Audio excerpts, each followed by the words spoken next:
Today we are taking a slight departure from talking about all the things we love and why we love them as it relates to shopping. And instead, today I want to talk to you about some very popular bags that, if I'm being really honest, I'm not really interested in buying. Now, huge disclaimer here. I know that a lot of you all have some of these bags. A lot of you all love some of these bags. You might want to get them. This is just my opinion and the reasons why I don't want these bags and why I don't think they're right for me. But I like a lot of things that I know a lot of other people don't like. So just know that it's totally okay that we have different opinions. That's kind of what makes the world beautiful. So please don't take any personal offense if I've listed a bag that you have and you love, because chances are I'm gonna hit on at least one or two that you really like. But this is just my personal preference. So starting out with the first one, and honestly, I probably shouldn't start out so hot, but this is probably gonna be a very controversial take. And the first bag that I really don't think I want, granted, I could always change my mind, but the first bag that I don't think I want is a Celier style Birkin 30. Now hear me out, hear me out. When I think of Birkins, I think of the traditional Retourne style. And what I love about Birkins is that they become slouchy and more distressed over time. I feel like that is just what a Birkin is in my mind, and that's what makes them so beautiful. And obviously, the newer Celier style, it's much more structured. It's much more rigid. And so in the larger style bags, for me, a Birkin 30 does not make my heart sing. Now I can recognize that it's a beautiful bag and that it looks quite nice, but it just doesn't have that same emotional tie to me that the Retourne style does, that the traditional style does. So although I do really like, a Birkin Celier in a size 25, I think that is super cute. Or maybe even one day if I'm super loaded, a Birkin 20, like they have like a very limited number of Birkin 20s that Hermes does. In the Celier style, I think it works a lot better in the smaller sizes, but I think when it becomes bigger, when I think of a bigger bag, it's just meant to be a bag that you throw a lot of stuff in, and therefore I think inherently they just become a little more casual to me. And because the Celier style is so structured, it just doesn't make my heart sing. So for me, I'm not really into the Celier Birkins in the larger sizes. Next up is a bag that has really grown in terms of popularity in the luxury world, and it is one that I actually thought I wanted until I went and tried it on, and it is the Hop Bag from Bottega Veneta. This is a beautiful bag, and it is not just beautiful, but it is also a very functional bag. This bag is amazing because it is so chic and just so like cool girl chic, but it's also incredibly functional. You can fit so much inside of this bag. Honestly, I wouldn't be surprised if I could sit inside of this bag and I would fit because it is huge. But that's actually the reason why I don't love it for me. Now, I've always seen this bag on like a lot of different influencers, people that I follow on social media, and it looks amazing on them. But I've forgotten that those people, those influencers, often tend to be quite a few inches taller than I am. At my ripe old height of 5'3" with a very short waist, this bag absolutely swallowed my frame. It looked so stupid. I was actually with my friend when I tried it on in the Bottega in downtown SF, and they were like, ha! No, that looks terrible. So it was a reality check that I needed. But I do think that this is a beautiful bag. I especially love it in the suedes. I think that is where it's most beautiful. I love it in the leathers too, but the suedes are just like delicious, like chef's kiss. And so although I think the Bottega Hop is a beautiful bag, I just think it's too big to work on my frame, especially with those pointed edges. It makes it even bigger than, for instance, like a bigger size Jody bag. That at least I thought made a little bit more sense because it was rounded, but with the pointed corners and the fact that it was way too big, unfortunately, it just didn't work for me. Moving on to the next bag that I do not want, and that is the Flamenco bag from Loewe. Now, I hate to say it, but I think I'm becoming just like a bit of like a Loewe hater. I just don't love a lot of the bags that Loewe has come out with. So I apologize because I know a lot of you all are huge Loewe fans, but this bag just doesn't do it for me. This reminds me of when we were kids, and if you would ever take your lunch to school in a brown paper bag, or if you've gone to pick up takeout and you have this brown paper bag with the top kind of rolled over. That's what I feel like this bag looks like. Like, it does not feel like a beautiful bag to me. This bag does not feel aesthetically pleasing on the eye. Although it's functional, yes. Although it is well made, yes. And I'm sure it's also good quality.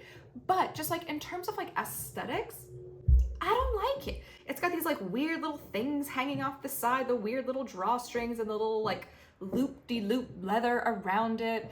And I think it gets worse the bigger it gets. When you look at it in the larger sizes, this bag looks crazy to me. Whether you decide to hold it handheld or you decide to put like on the shoulder strap and wear it long, to me, this bag just kind of screams, I am not cute. And so I don't understand this bag. And actually for this one, for those of you that have it, for those of you that love it, let me know down in the comments below, like what is the attraction to this bag over all of the other beautiful bags out there? Because I'm just not getting it. But I have never tried it on, so maybe that's a difference. Maybe I'll change my mind when I try it on. But the Loewe Flamenco bag just doesn't feel pretty to me. There's just no other way to put it. So there can be a well-made, good quality, functional bag out there, but if you just don't like how it looks, then I just don't think it's the right choice for you. And I guess like kind of in keeping with the similar theme of I guess I just really don't like this type of shape bag, the next bag that I really don't want is the Chanel 22. And I know this is a controversial bag. Obviously, when it first came out, it was very like a very clear divide. Either you loved it or hated it, right? And I feel like the people that loved it, those are like our trendy it girlies that can pull off anything. And the rest of us more kind of like more classic type of dressers maybe just didn't like it. But I think over time that has changed and a lot of people have grown to really love this bag. Oh my goodness. Traffic in San Francisco. I think a lot of people over time though have really grown to love this bag, and I think especially now that Chanel has come out with smaller sizes, a lot of people think it's a lot cuter in the smaller size, and a lot of people say that this is like their go-to everyday bag. But for me, there's just something about this that feels like it looks a little like inexpensive. Like this does not feel like it should cost the price of a luxury bag. If this were like $500, maybe I could get with it then, but it is not. This bag costs far more than $500. And to me, it honestly just feels a little down market. And I think it feels kind of down market, just like in its regular, like solid leathers. And then when you've added, all the other materials they do it in, especially like the crinkly, shiny ones, I just think this bag looks kind of like cheaper and cheaper and cheaper in all the more variations. I know I'm gonna get crucified for saying this, so I am so sorry. But again, just remember, this is just my opinion and this is just, my thoughts, right, on bags that I don't like. But like very similar to the Loewe Flamenco bag, I know a lot of people say how functional this bag is and it's easy to wear and it's casual, so they love throwing it on with all of their everyday outfits. But I think something can be casual and it can be functional. And again, just because I don't like how it looks, that's enough of a reason for me to not want to get this bag. And then on top of also that, because of the nature of this bag, because it's so like soft and cushiony, and a lot of people have then had quality issues with it because leather is not really meant to be mushed around like that. Like that's just not a successful way to use anything that is made out of leather, because leather does have a bit more structure to it. So I think even with the quality issues on top of it, that's another reason why I don't like this bag, but that's not the main reason. The Chanel 22, it's just not aesthetically pleasing to me, and so that's why I don't love this one. Now moving on to a bag I've actually done a whole video about on my channel, and it is the Loro Piana L19. This bag just doesn't do it for me. Now again, I can recognize that it's a nice looking bag, and I recognize that people really like the shoulder strap. They like that it's adjustable. They say that it's easy to open. And I know a lot of you all have this bag too, and that you also love the fact that it's quiet luxury. It's more like if you know, you know. And so it's like a bit of like a more interesting flex in that way, that you're only gonna flex on certain people who know what this bag is. But to me, I've just had a hard time getting on board with the whole like vanity case as a handbag trend. Because one of the things I talked about in this video, and I'll link the video for you, is that one of the reasons I think a lot of people started converting like cosmetic cases and vanity cases into handbags was to save money, was to take something that looked like a very nice handbag and kind of turn it into a handbag without spending the full price of a handbag. But the L19, it's not inexpensive, so you're not really saving any money with this. So I just think that I don't want a handbag that looks like a vanity case. But if it does, it needs to have some other elements that still make it known that it's a handbag. Like some of the other examples I pointed out in that video, although they were very clearly vanity case inspired, they had other elements on them that made them look like a true handbag. And I think that the L19 kind of falls short of that. So I'm just not a huge fan of the L19 in general, even though I know it's had huge success. It's always sold out. I know a lot of you all have it. It's just not for me. Now moving on to a bag that's not as popular in the luxury world, and it is relatively new. It is this evening pouch here from Saint Laurent. I've got to be honest with you, I think that this is one of the least practical types of bags that I've seen. And so it just doesn't really make sense to me. If you're going to have a kind of like paper bag style bag, it's got to be made out of material that can get dirty, because with those types of bags, you often have to put your hands all around it in order to open and close the bag. And so because this one is made out of satin material, I think this is something that is actually going to get quite worn very quickly and look quite dirty very quickly. And so I think this would be a kind of big waste of money.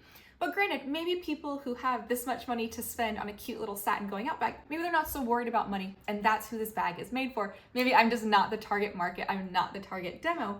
But this Saint Laurent evening bag, I think it's just going to get really like worn and very like picked over very quickly. Now, who knows? They could have made it in a satin that's very thick and very durable, but I do have other satin pieces from Saint Laurent, and they wear just like other satin pieces. You know, there's nothing different about Saint Laurent satin versus other types of luxury satin. So I think that, for instance, you'll see a lot of pilling on this bag. I think that there will be a lot of snags on this bag, and I think you'll very quickly start to see dirt and grime on the bag. Because if you think about your hands, these are what we use to touch everything. And these are what can get our bags very dirty, especially like if you've got hand cream or hand sanitizer. Putting all that on your hands and then touching the bag, I think is just going to show wear very quickly. And so I don't think this is a very practical bag. Although it's a cute, like little, just like bloop, little cute little evening bag, I just don't think that the way it works or the way it was designed to work is actually going to be very successful in the long run. And so I don't think that this is going to be a style that Saint Laurent's actually going to carry for a very long time. Just my prediction, time will tell, but I think this is going to be kind of like an in and out in 1 or 2 seasons type of bag for them. And finally, we have come to the last bag on this list that I do not want. And I'm really nervous to talk about this one because I know that this brand has a huge cult following, and the Row will not stand for anyone talking badly about anything that the Row offers. But I have to be really honest when I talk about the Half Moon bag and the fact that I do not like this bag.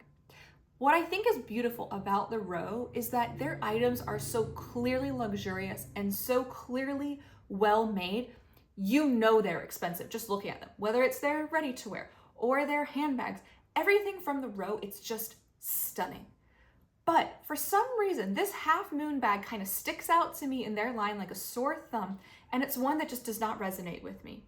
This to me looks like a really inexpensive bag. This looks like something you would see at Zara or H&M. In fact, I'm sure they've knocked it off by now, but this bag just does not look expensive. It looks a little bit too shiny, and I don't know if it's like the asymmetrical nature of the bag or what, but this just does not look like an expensive bag, and so I'm just not sure that I understand it.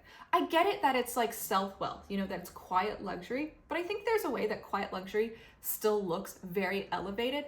And there's just something about this Half Moon bag that has just never sat right with me. And it just feels like one of these like $20 bags that you can get from any old store. You can get it on Amazon. It just doesn't look like a really nice leather bag. So I'm sorry, Mary Kate. I'm sorry, Ashley. I love you all so much. But this bag just doesn't do it for me. But I think if they kind of like change maybe their fabrication techniques on it or change the materials on it, that maybe this could look like a much more expensive bag. But in its current form, the Half Moon bag is just not doing it for me. And it is the last bag on this list that I do not want. Now, I hope I don't get crucified in the comments for sharing the bags that I don't want, but I do think it's important to be honest, you know, and to say sometimes when we actually don't like something. So it's okay, I think, that I have these opinions, but I would love to hear your opinions down in the comments below. What do you agree with? What do you disagree with? And what are some other popular bags that everyone's in love with? Maybe even that I'm in love with, that you just don't vibe with? Definitely put that down in the comments below because I'll be very curious to hear your thoughts. Now, Thank you all so much for watching this video. I hope you enjoyed it. I hope you got a little laugh out of it. If you did enjoy this video, I'd really love it if you could just give this video a little like. See a little thumbs up down in the corner below.